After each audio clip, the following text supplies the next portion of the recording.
नमस्कार दोस्तों, इन्फोटॉक्स के बहुत ही फ्रेश एपिसोड में आपका स्वागत है। तो चलिए शुरू करते हैं। आज की दोस्तों सबसे पहली अपडेट निकल कर आ रही है हिमाचल प्रदेश के किन्नौर डिस्ट्रिक्ट में सतलुज रिवर के ऊपर situated Karcham Wangtoo hydro electric power plant को लेकर, जहां पर गवर्नमेंट ऑफ इंडिया के अंडर वर्क करने वाली central electricity authority of India की तरफ से इस Karcham Wangtoo hydro electric power plant को अपग्रेड करने के लिए अप्रूवल दे दी गई है। Basically hydro electric power plant 2011 में ओपन किया गया था, जिसका current owner India one of the biggest private sector power company JSW energy है। एंड वहीं इस हाइड्रो इलेक्ट्रिक पावर प्लांट को JSW एनर्जी की fully owned subsidiary JSW hydro energy operate करती है। और उनके इस प्लान के अकॉर्डिंग वो इस हाइड्रो इलेक्ट्रिक पावर प्लांट को अपग्रेड करना चाहते हैं। लेकिन दोस्तों ये hydro electric power plant almost अपनी फुल कैपेसिटी से काम कर रहा है, जिस कारण इसे ज्यादा अपग्रेड नहीं किया जा सकता है। लेकिन JSW हाइड्रो एनर्जी इसे थोड़ा सा अपग्रेड करके इसे फुल पोटेंशियल से यूज करना चाहती है, जिस कारण अराउंड 91 मेगावाट की और कैपेसिटी इंक्रीज करने के लिए central electricity authority of India की तरफ से इन्हें अप्रूवल दे दी गई है। दोस्तों इस प्लान के अकॉर्डिंग इस हाइड्रो इलेक्ट्रिक पावर प्लांट की एनर्जी जनरेशन कैपेसिटी को करंट 1000 मेगावाट से इंक्रीज करके 1091 मेगावाट तक कर दिया जाएगा, जिसमें इस कैलेंडर ईयर में फेज 1 के अकॉर्डिंग करंट कैपेसिटी को इंक्रीज करके 1045 मेगावाट तक कर दिया जाएगा। एंड वही कैलेंडर ईयर 2022 में फेज 2 के अकॉर्डिंग इस कैपेसिटी को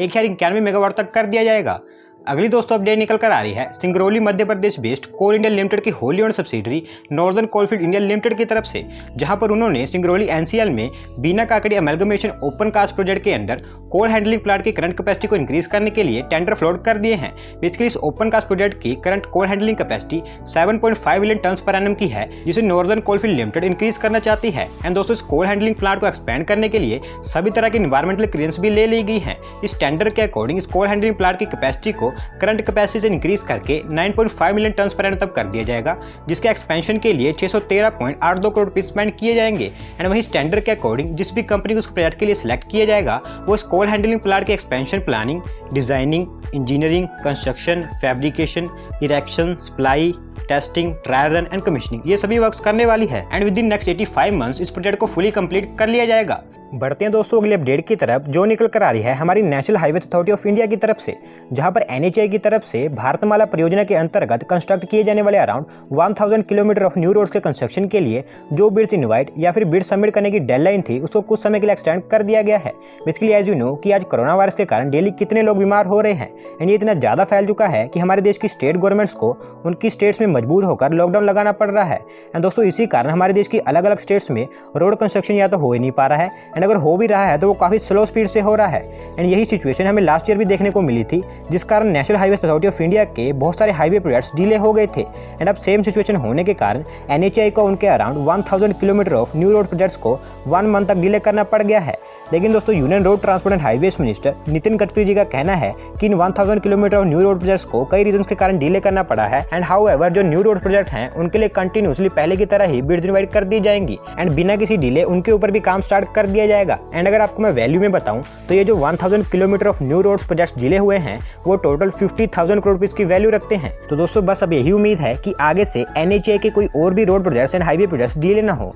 अगली दोस्तों अपडेट निकल कर आ रही है Tata group owned Tata Sons private limited की wholly owned subsidiary Tata digital की तरफ से, जहां पर टाटा डिजिटल की तरफ से Indian online grocery item shopping and delivery company big basket में 64.3% का स्टेक एक्वायर कर लिया गया है। एंड आल्सो इसके लिए the competition commission of India की तरफ से अप्रूवल भी दे दी गई है। बेसिकली टाटा डिजिटल ने ये स्टेक बिग बास्केट की business to business arm super market grocery supplies में एक्वायर किया है, जिसके अकॉर्डिंग नाउ टाटा डिजिटल का बिग बास्केट की both retail and wholesale business के ऊपर कंट्रोल आ जाएगा। दोस्तों ये डील टोटल 1.2 बिलियन डॉलर्स की एस्टिमेट की गई है, जिसके अकॉर्डिंग प्राइमरी बेसिस पर टाटा डिजिटल की तरफ से इस ऑनलाइन ग्रोसरी कंपनी और स्टार्टअप में 200 से 250 मिलियन डॉलर रुपीस इन्फ्यूज किए जाएंगे, एंड बाकी की इन्वेस्टमेंट धीरे धीरे फेजेस बाय की जाएगी। ऐसी स्टेटमेंट कंपनी की तरफ से निकल कर आ रही है। अगली दोस्तों अपडेट निकल कर आ रही है उड़ीसा स्टेट की state level single window clearance authority की तरफ से, जहां पर उनकी तरफ से उड़ीसा स्टेट के अलग अलग एरियाज में अलग अलग सेक्टर से related total 9 industrial projects approve कर दिए गए हैं। दोस्तों ये 9 industrial projects metal and metal downstream,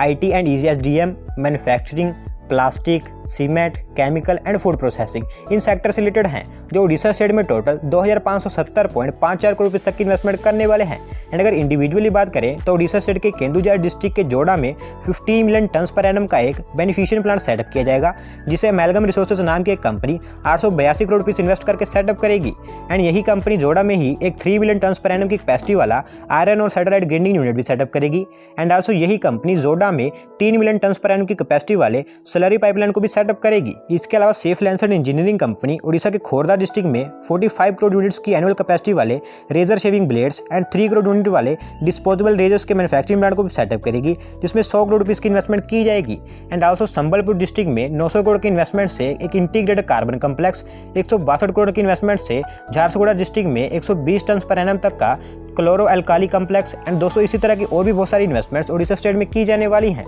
बढ़ते हैं दोस्तों अगली अपडेट की तरफ, जो निकल कर आ रही है Gujarat international finance tech city gift city को लेकर, जहां पर Mumbai based aviation consultant and aviation service provider women Aero service LLP की wholly owned subsidiary women aviation services IFSC Gujarat की गिफ्ट सिटी में एविएशन लीजिंग बिजनेस सेटअप करने वाली इंडिया फर्स्ट लीजिंग कंपनी बनने वाली है। बेसिकली फरवरी में जब यूनियन फाइनेंस मिनिस्ट्री की तरफ से बजट अनाउंसमेंट की गई थी, तो उस समय उन्होंने ये भी अनाउंस किया था कि वो गुजरात की गिफ्ट सिटी को एक इंटरनेशनल फाइनेंस हब के रूप में डेवलप करना चाहते हैं, जिसके लिए गिफ्ट सिटी में aircraft financing and leasing business setup करने की बात भी कही गई थी। एंड उसी के according international financial service centre authority IFSCA ने गिफ्ट सिटी में aircraft leasing and financing business setup करने वाली कंपनीज के लिए कुछ फ्रेमवर्क इशू कर दिए थे, जिसके बाद ये company Veman aero services, acumen and JetSetGo इन तीनों कंपनीज ने गिफ्ट सिटी में एयरक्राफ्ट लीजिंग बिजनेस सेटअप करने की बात कही थी। एंड नाउ इसी के अकॉर्डिंग IFSCA की तरफ से वीमैन एरो सर्विसेज को गिफ्ट सिटी में एयरक्राफ्ट लीजिंग बिजनेस सेटअप करने के लिए सभी तरह की अप्रूवल्स दे दी गई है। And also Vman Aero Service Limited ने उनकी first aircraft leasing business almost sign भी कर ली है,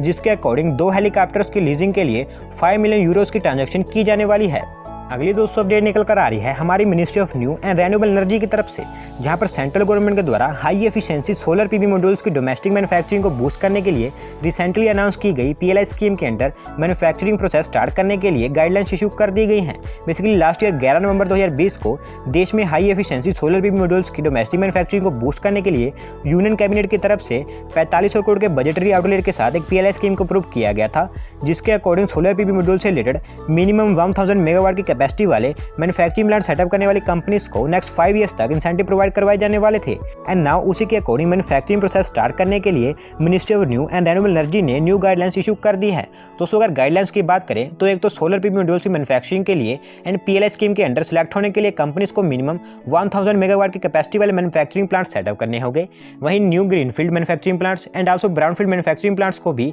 PLI स्कीम के अंडर सेलेक्ट किया जाएगा। एंड सबसे मेन जो companies high capacity manufacturing plant setup करेगी उन्हें सबसे ज्यादा preference and high incentives provide करवाए जाएंगे। आज की दोस्तों लास्ट अपडेट निकल कर आ रही है India one of the biggest business conglomerate Ratan India group की तरफ से, जहां पर rapidly growing and fastly expanding Indian electric vehicle market में अपनी प्रेजेंस स्टेब्लिश करने के लिए रतन इंडिया ग्रुप ने Indian EV startup revolt Motors और रिवोल्ट इंटेलीकॉम में 150 करोड़ रुपए की इन्वेस्टमेंट कर दी है। बेसिकली रिवोल्ट इंटेलीकॉम प्राइवेट लिमिटेड एक अनलिस्टेड प्राइवेट कंपनी स्टार्टअप है जो AI बेस्ड ई मोटरसाइकिल्स मैन्युफैक्चर करती है। एंड क्योंकि अभी इंडियन EV मार्केट एक रैपिडली ग्रोइंग EV मार्केट है, तो ऐसे में रतन इंडिया ग्रुप ने डिसाइड किया है कि वो इंडियन EV मार्केट में उनकी प्रेजेंस स्टेब्लिश करेंगे, जिसके चलते उनकी तरफ से ये 150 करोड़ रुपए की इन्वेस्टमेंट की गई है। दोस्तों इस डील के अकॉर्डिंग अब रतन इंडिया ग्रुप के पास रिवोल्ट इंटेलीकॉम में 50% की ब्रॉड प्रेजेंस होगी।